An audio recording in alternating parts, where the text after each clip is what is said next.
Hi, my name is Longo. I come from France in Les Deux Alpes.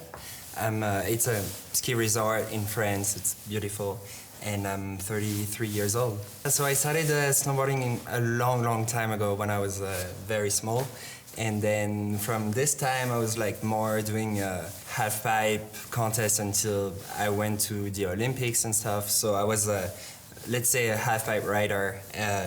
But where I come from, there's like steep mountains, good snow, like, so I was into riding kind of anything. And I'm also like a bit of a older dog, so actually back in the days it was kind of cool to be able to ride just anything when it comes to, I don't know, even like rails or, you know, slope style and just everything. And that's kind of my thing in snowboarding, actually, to just, you know, go on any type of terrain and just try to have fun. I decided to ride the Capita Mega Merc 57, and why is like, I don't know. I think like if it was POW, like really deep POW, I would have kind of made the same choice, but probably a bit bigger. And anyway, it's a board I've been riding mostly recently, and you know, that's the one I feel good on. And the good thing is that actually this year it's not super deep, the conditions. And this one's like a little short, like 57 for me, and actually I'm gonna be able to kind of like be a little like sneaky and like kind of last second little adjustment. And yeah, I love this board. It's directional. I'm a little setback because that's kind of the stance I like, you know, to just like go regular, and I'm not too much of a switch rider. And then what else on this board? There's like, so it's like a regular camber until here and here, so it's like lifted a little bit from here, and that of course, you know, help for anything that comes up. If it was like really hard pack, then maybe I wouldn't choose this. I would take something that has more of a regular camber, because then the turn would be maybe a bit more fun for carving and stuff. But for snow, you don't know like really how it's gonna react, and like steep terrain and a board that kind of does it all. That's my choice. So my stance is like pretty, as you can see, it's like, I would say, what, basic, or like really, it's not extreme, it's like pretty straight. Like this is -6 degrees and +15. But anyway, it's pretty, pretty straight and not too much, it's not too wide. I think since a few years I like to have my legs kind of tight, and I don't know, that maybe comes from like surfing inspiration and skate. And these bindings are the Union Atlas.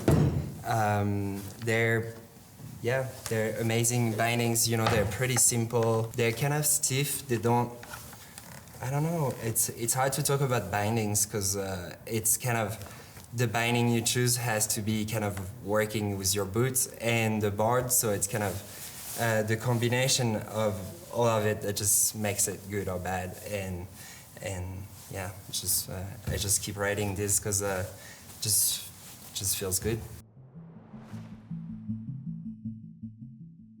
Yeah, so that's the Vans Infuse. And actually it's my colorway, so it's Arthur Longo Infuse boot, and it's like it's a very cool update from the last Infuse.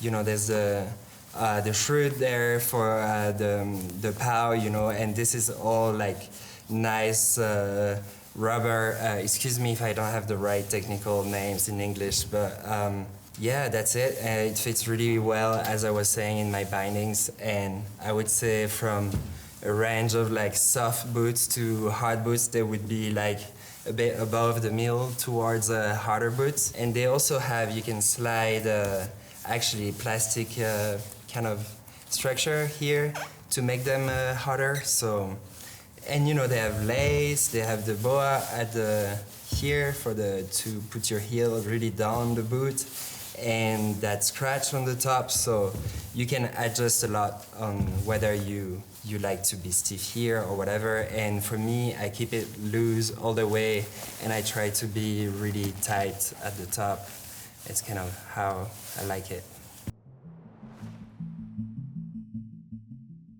So this is a Volcom jacket.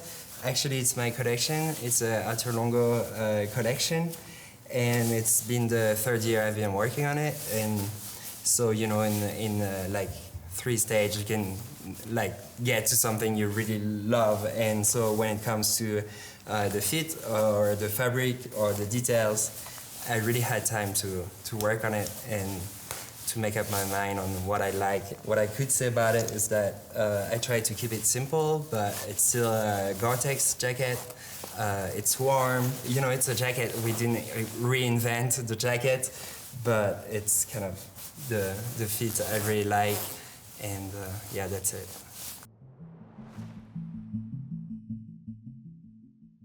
So this is my backpack. It's pretty random. I just need like a backpack that I can like make small, you know, but still have enough room. I'm the kind of guy that doesn't bring too much to the mountain. I don't like to be heavy. Sometimes, or most of the time, we bring verts. These snowshoes we needed to like build up leaps or to access to you know, to a zone, or whenever the snow is deep, you need them. And I'm actually pretty proud of this because I think they're the OG ones. I got them back in 2011, I think, like 11 years ago, and they're still doing the job. Love them. What I have in my backpack is pretty classic. There's a shovel. We're using shovels a lot to prepare jumps, definitely more than to dig friends out, luckily. You need like, yeah, you need a kind of a strong blade because, you know, sometimes you hit like really hard snow and like, I don't know, this kind of, and also like a long handle. I mean, semi-long, kind of. Anyway, that's for to prepare takeoffs most of the time. But of course, it's security thing. I have a probe in there. I don't have a bag for the probe. I lost it somewhere. That's a probe. It's a big one actually. It's funny because when you come from France, usually they're 2 meters long. And then the first times I traveled to Canada and these places where there's more snow, all the guides told me like, no, just throw your French probe and get a bigger one. And I think it's 275 long. So that's like the basics. And of course, I don't know, you can pack some snacks, right? And water. I think I never forgot to bring water in the mountains because I'm always thirsty for some reason. And that's it. I don't have like a magical thing with me, but you know, it depends if you go on a I mean, this is part of the backpack or not, just the beacon. I just throw it in my pocket usually. What you have in the backpack depends on like how big of a mission it is. And I ride a lot in Europe, like close to slopes, and so we don't have to be like insanely prepared for security or accidents. You know, we back in Europe we can reach out to get some help. So it's not a backpack to I don't know, to get out of any situations. But I think there's a new addition to my backpack. It's something I got yesterday at the ceremony. Do you know what these are called, or? I don't know. Do you know, like the like the bullet head. Yeah, yeah. And I don't know. I think it looks pretty special, so I think I'll keep this one in my backpack. All right, guys. Thank you for tuning in the Gear Talk. Make sure you're watching the rest of the tour, and yeah, I wish you a happy winter and a lot of fun.